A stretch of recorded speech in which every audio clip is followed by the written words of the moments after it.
po mga ka-partner. Prof, magandang hapon. Welcome po dito sa DZAR Makialam. Ay, magandang hapon, Admar. Magandang hapon sa iyo mga tagapakinig at nanonood. Ayan, unahin lang muna natin kasi malutong yung tawa ni BP Sara sa pagkakatalaga kay Torre. Ngayong araw na ito nagkaroon ng change of command.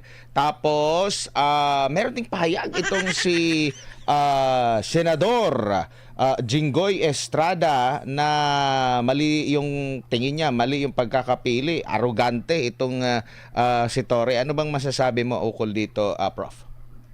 Alam mo, Admar, yung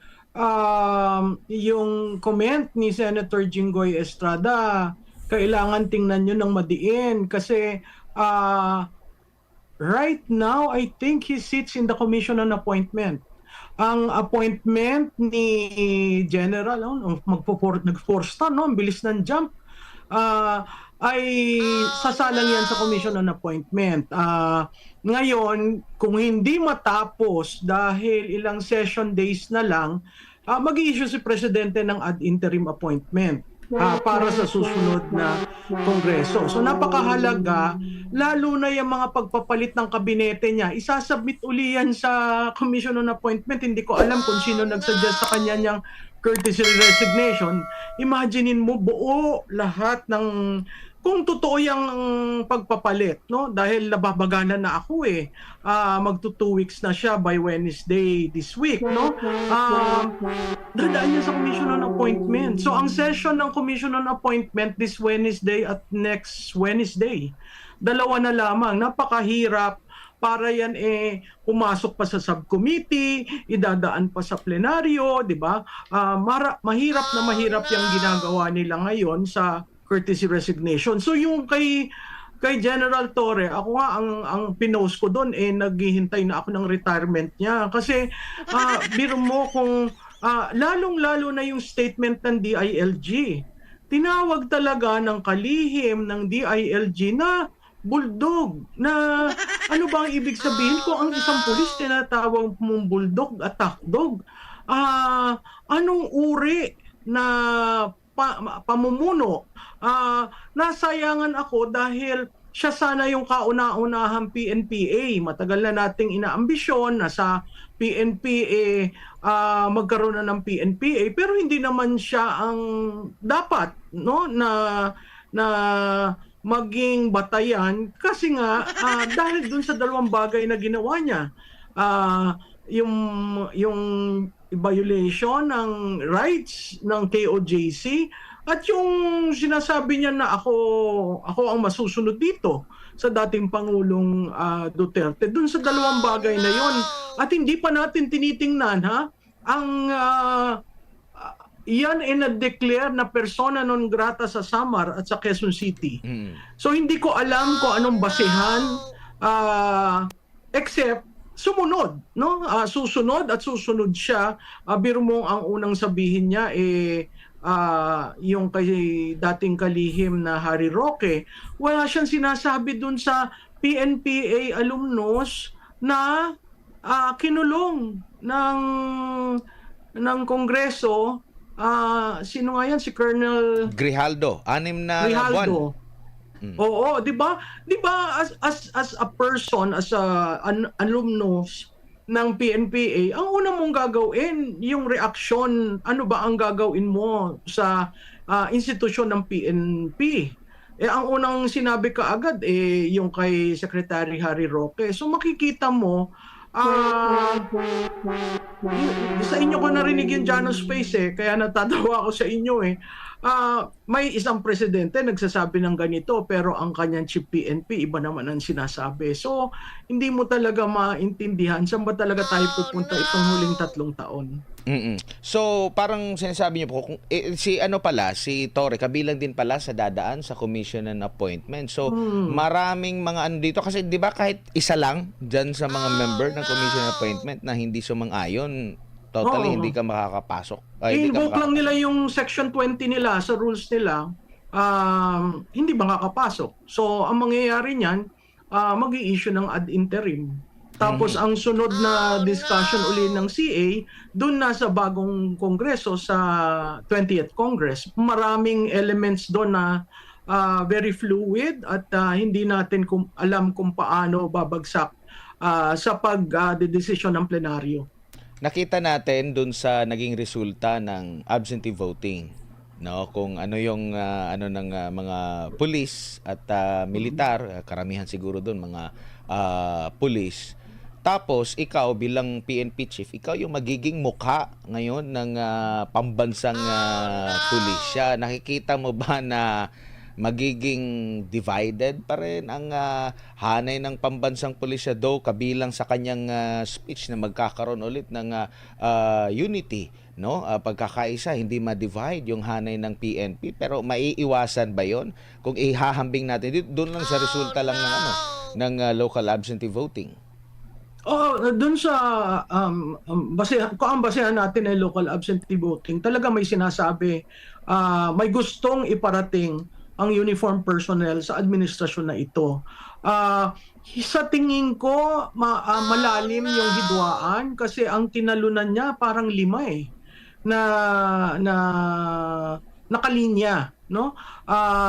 Tapos yung hidwaan ng PMA versus PNPA, tapos yung paano ka ang magiging poster boy ng PNP na lahat ng violation nagawa mo, 'di ba? So napakahirap mong i-strengthen ang institution kung ang public face ay ikaw. So, siguro ang dapat gawin ni General Torre ay maghayag talaga. Ano ba ang plano kong gawin sa hanggang 2027 yung term niya eh.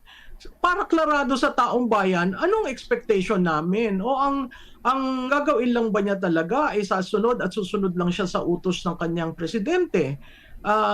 Mahirap yun kasi oo, ang appointment mo galing sa presidente, pero pag sumalang ka sa Commission on Appointment, parang yung mandato ng tao ay dinadala ng mga senador at congressman para ka i-confirm. So, para lang klarado at hindi tayo lahat naghuhula, dapat ang ginawa niya, since ngayon ang pagpasok niya at yan naman alam na niya, I think a week or 2 weeks ago, dapat naghanda siya. What can you expect from my being chief of PNP? Kasi pinaaga nila ang retirement ni Marbil eh.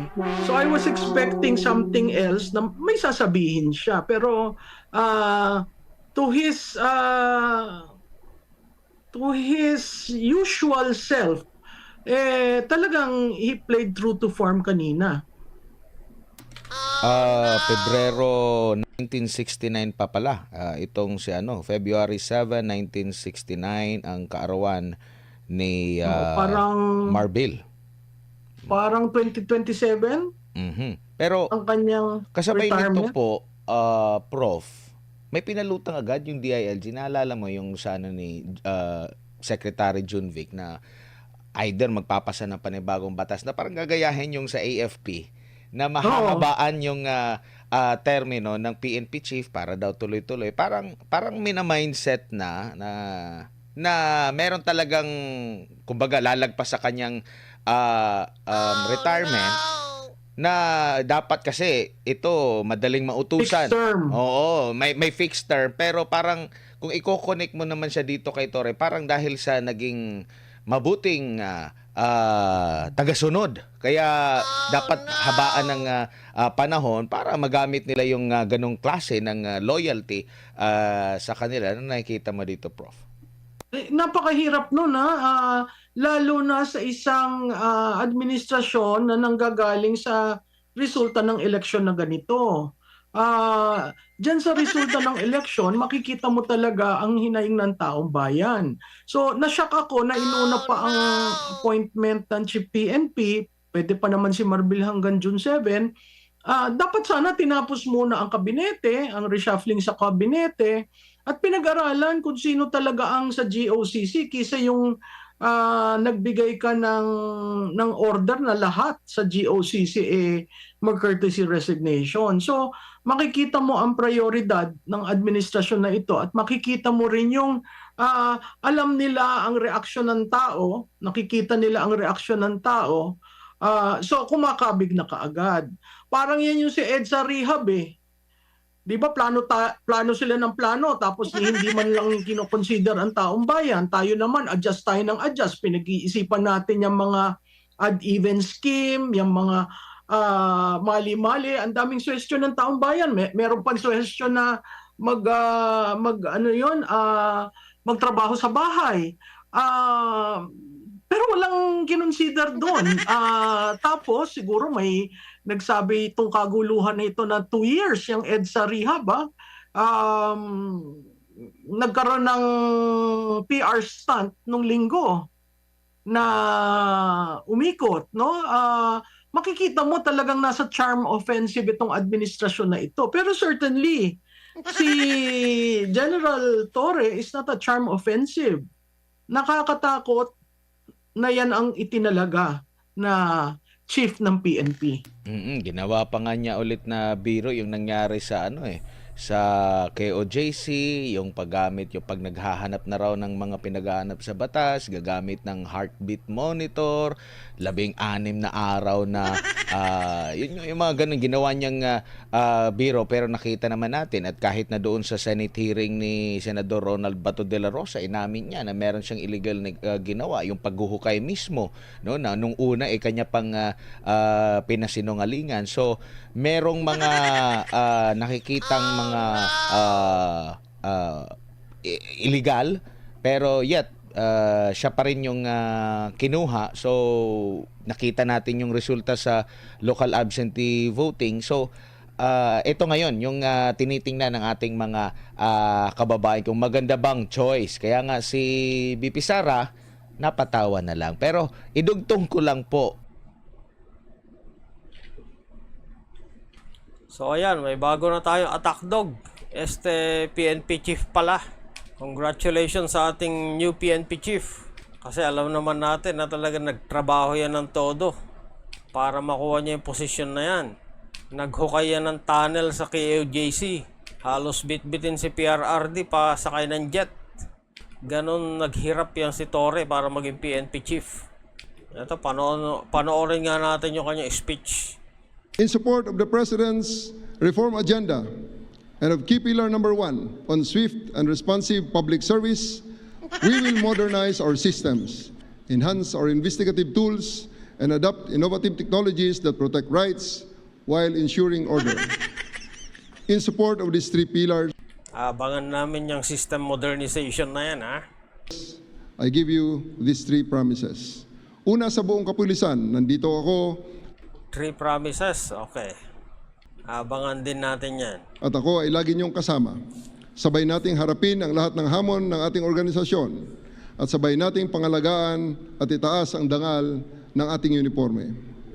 But I will ask something from you in return of this promise. Sa ilalim ng aking pamumuno, action will be rewarded. Hindi sapat ang pogi points. We will reward those policemen who will work hard on our 3 pillars.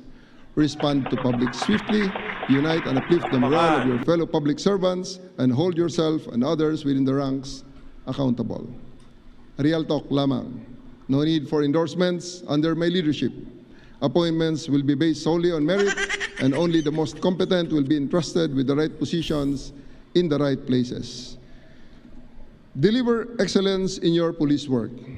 File affidavits, execute warrants, bring criminals to justice, raise your hands in front of judges and fiscals, and provide evidence against these criminals to support their conviction, and you will be recognized and rewarded. Of course, I have to reiterate that all of these actions must be done within the ambit of the law, evidence-based and rights-respecting. I challenge each and every member of the PNP to be louder than me, not only in words, but also in action. When you're doing extraordinary things for the people, you deserve to be heard and recognized. So, feeling pala niya, rewarded siya sa ginawa niya kay PRRD. Kubanta sa pagserbisyo nga matinud-anon.